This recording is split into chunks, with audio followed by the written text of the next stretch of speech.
Good morning, evening, or afternoon, everybody. It's Kaghoe coming at you with another video. So I am here on the PTR, and I wanted to talk about some really interesting things that have been data mined as far as new models and stuff like that. I think it is really cool that they're even taking the time to do these and create them, even if they are just to mislead us and be the biggest debate ever. But there is a lot of legendary weapon reworks and some stuff that is really interesting. But before we get into the video, be sure to like, comment, and subscribe. Everything you guys do helps my channel grow, helps me get discovered, and helps me help as many people as possible, which is the entire point of my channel. So without further ado, let's get into the video. So I'm going to switch it over here to the first of these titles because I think these weapons are insane. So one of the very first ones is going to be Broxigar's axe.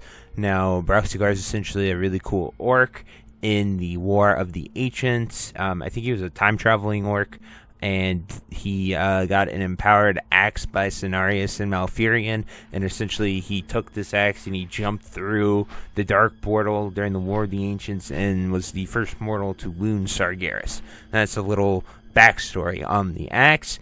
But we haven't really seen or heard anything from it. People have wanted this in retail for a very long time, and it does use the updated weapon model and look really cool.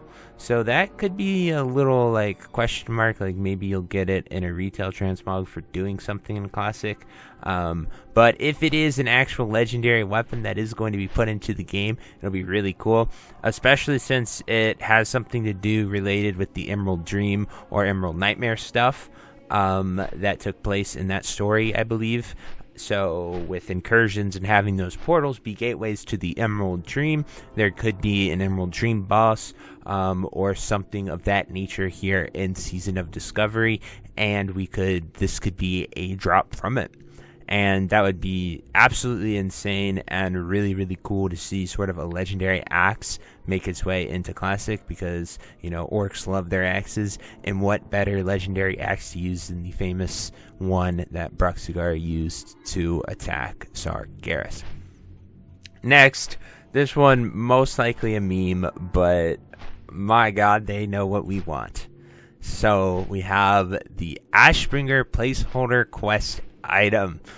So this is obviously something very fun. As you can see, placeholder Ashbringer quest item, totally real, not fake quest starter item for the Ashbringer quest, super duper real, totally not a joke. So that is, you know, really interesting. The Ashbringer has existed in our database for quite some time and is associated with the as of yet unused questline Good and Evil, which is very interesting. The placeholder item above seems to imply that Blizzard may seriously be looking into finally letting players start a questline to obtain this powerful sword. In 2013, so last year when they announced SoD, Blizzard teased that an updated Scarlet Monastery could be coming to Season of Discovery, so it's likely that the Ashbringer questline would task players with visiting a newly renovated Scarlet Monastery.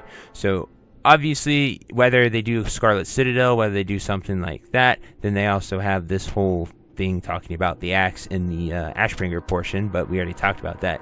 But there is one super cool thing before we talk about the last weapon, and we'll talk about the last weapon first. Next, we have Sulfuras, Hand of Ragnaros. So they are redoing this one, and you can see what it looks like on the left here, just normal. And then we have the new revamped one. So two things that are revamped with this one is the effects. So this gives attack power in cat, bear, and dire bear forms. So this becomes a serious Feral Druid weapon. Your Feral Druids are probably going to be the ones that you want to have for this. Then it has a chance on hit to hurl its fireball, but they added an effect to it that melts the target's armor and increasing physical damage taken by 10 and dealing an additional 75% damage or 75 damage over 10 seconds. So the burn effect is the same, but the increasing physical damage taken by 10 is massive. So your Feral Druid's probably going to be prio for this. You're going to want them to have that because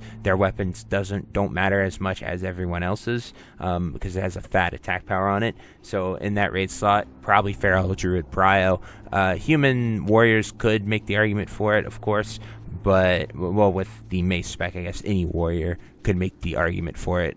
But I think Feral Druid gets Prio here. And then, obviously, they have a new equip, so 20% chance to deal 25 fire damage to all nearby enemies when you are struck by a melee attack.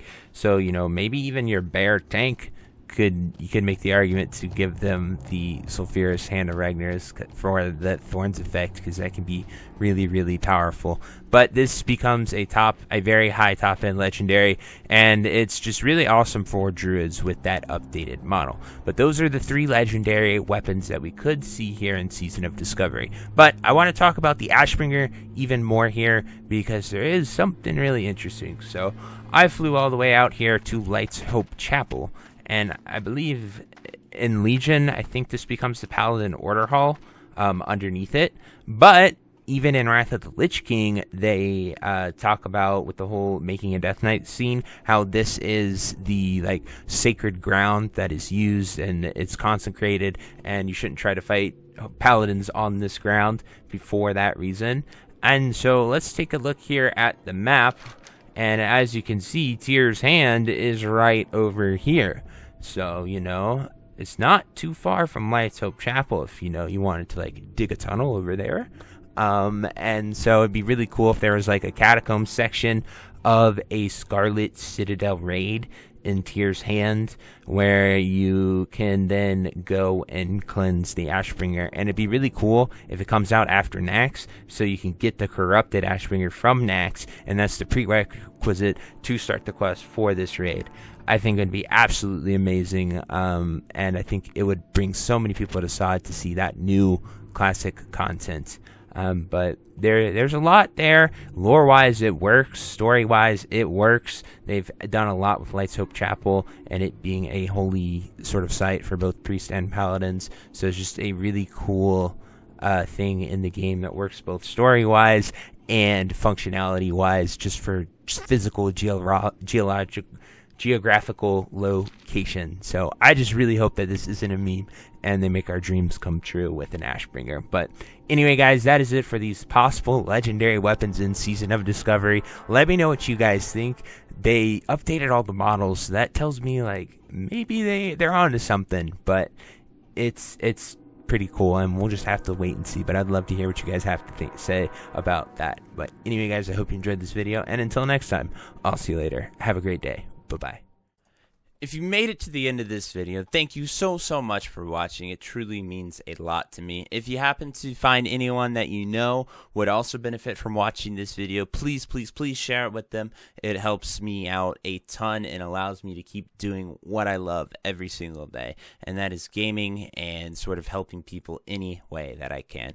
So finally, thank you so much, and I hope you have a fantastic day. Goodbye.